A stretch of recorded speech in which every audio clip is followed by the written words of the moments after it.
नमस्कार, बहुत स्वागत है आपका हमारे छत्तीसगढ़ के इस खास बुलेटिन में। मैं हूं आपके साथ अंशिका पाठक। सख्ती से खबर आ रही है, जहां कुलगाम हमले में मारे गए दीपक रात्रे का अंतिम संस्कार जम्मू कश्मीर में, आपको बता दें कि अंतिम संस्कार किया गया है। मृतक के परिवार वालों की उपस्थिति में यह अंतिम संस्कार हुआ। परिजनों को 2 लाख रुपए का चेक दिया गया है। 10 लाख रुपए मुआवजा और देने की बात कही गई। 12 लाख रुपए मुआवजे की घोषणा की गई है। तो दूसरी तरफ सीएम साइन ने भी 20-20 लाख रुपए आर्थिक मदद का ऐलान किया है। और अभी देख सकते हैं आप, और ये बहुत दुखद है कि छत्तीसगढ़ के 2 मजदूर अब नहीं रहे। कुलगाम हमले में मारे गए दीपक रात्रे का अंतिम संस्कार हो चुका है। जम्मू कश्मीर में ही उनका अंतिम संस्कार किया गया। मृतक के परिजनों की उपस्थिति में किया गया अंतिम संस्कार। परिजनों को 2 लाख रुपए का चेक दिया गया और 10 लाख रुपए मुआवजा और देने की बात कही गई है। कुल 12 लाख का मुआवजा परिवार वालों को दिया जाएगा। कुलगाम में आतंकी हमला हुआ, जिसको लेकर अब भी जांच जारी है और अंतिम संस्कार कर दिया गया है एक मजदूर का। दीपक रात्रे जिनका नाम है, उनका अंतिम संस्कार हो चुका है। परिवार की उपस्थिति में उनका अंतिम संस्कार हुआ।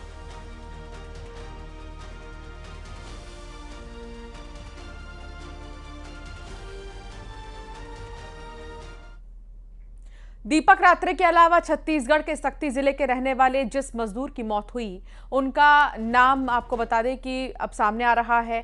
हालांकि अब जब दीपक रात्रे की बात हो रही है तो उनके बारे में और आपको बता दें कि वो 21 साल के बताए जा रहे हैं। उनके घर जब से खबर पहुंची तो मातम पसरा, सन्नाटा।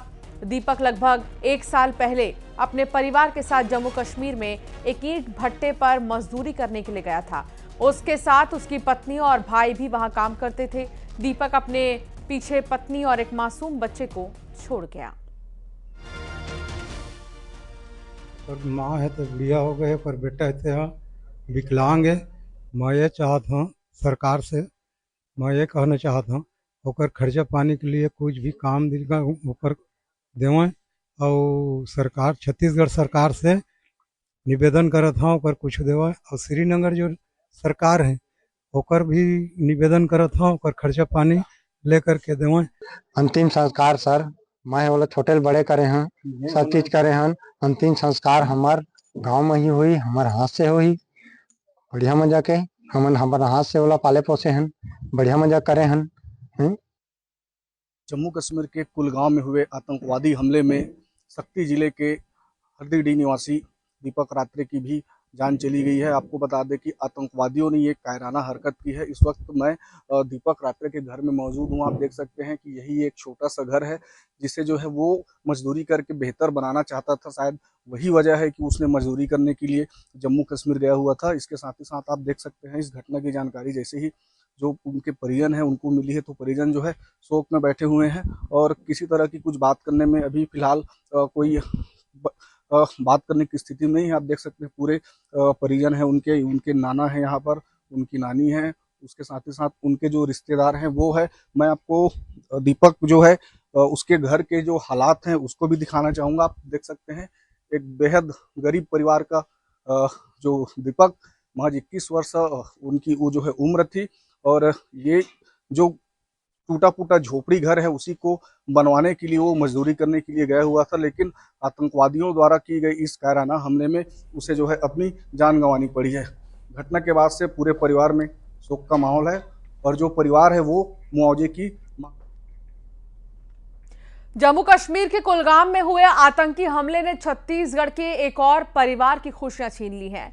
इस हमले में गंभीर रूप से घायल सारंगढ़ बिलाईगढ़ जिले के छुईहा गांव निवासी 28 वर्षीय भूपेंद्र भैना ने इलाज के दौरान अपना दम तोड़ दिया है और रोजी रोटी कमाने कश्मीर गए थे भूपेंद्र। अब अपने पीछे 2 साल के मासूम बेटे, बहन और बुजुर्ग दादी को छोड़ गए। इस दर्दनाक खबर के बाद पूरे गांव में मातम पसरा है। मोर भैया है। कहाँ गिरीस कमाए खाए? जम्मू। कब की गिरी से? और मतलब 3-4 महीना हो गए। 3-4 महीना हो गए। कौन कौन गिरी से? पति पत्नी। यहाँ कौन कौन रही थे ओकर? यहाँ मम्मी पापा भाई बहन। और बेटा? हाँ ये होगा बेटा। तो कलेक्टर पद्मिनी भोई से लिपट कर रोई। आपको बता दें कि मृतक मजदूर की बहन, दरअसल मृतक मजदूर की बहन जो है वो अपने आप को संभाल नहीं पा रही थी और ऐसे में उन्होंने कलेक्टर को पकड़ा और फिर वो रोने लगी। उनको लिपट कर आर्थिक सहायता राशि को लेकर आश्वासन भी दिया गया है परिवार को। फिलहाल इस पूरे मामले से जुड़े तमाम अपडेट्स भी धीरे धीरे सामने आने लग रहे हैं, लेकिन कलेक्टर से देखिए कैसे लिपट कर बहन रोई, उसकी तस्वीर हम आपको दिखा रहे हैं। आर्थिक सहायता राशि को लेकर आश्वासन भी दिया गया है।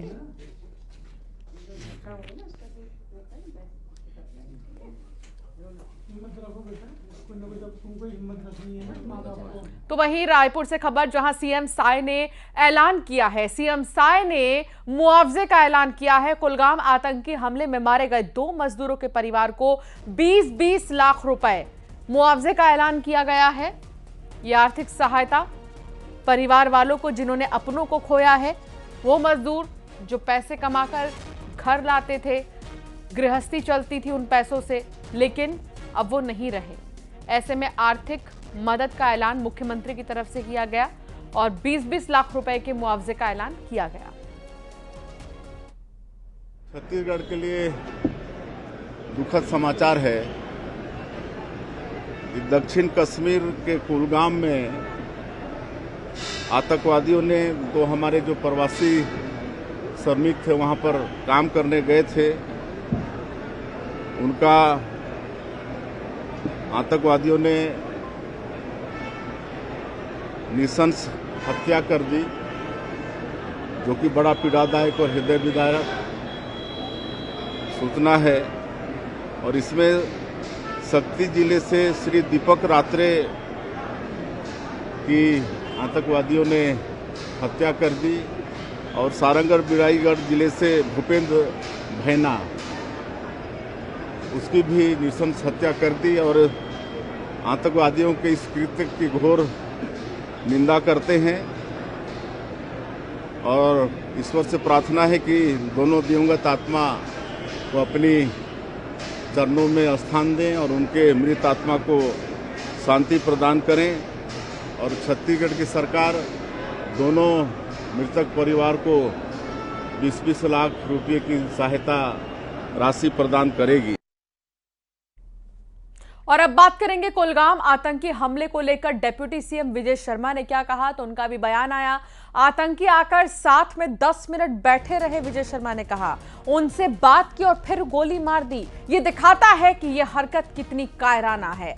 ये 100 बार साजिश कर ले, जम्मू कश्मीर भारत का हिस्सा है। ऐसी हरकत करने वालों को मुंह तोड़ जवाब दिया जाएगा। पूरी ही घटना में एक बात जरूर है कि परिजनों ने बताया कि आतंकी आकर 10 मिनट बैठे रहे, साथ में बहुत सारी बातें की और उसके बाद गोली मार दिया। ये दिखाता है कि कैसा कायराना है ये सब कुछ। ये 100 बार कुछ कर लें, षड्यंत्र 100 बार कर लें, जम्मू कश्मीर संपूर्ण रूप से भारत में भारत का हिस्सा है। और इस तरह के हरकत करने वालों को अब सरकार बदली है तो मुंहतोड़ जवाब जैसे दिए गए हैं वैसे ही। कुलगाम आतंकी हमले पर सियासत शुरू हो चुकी है।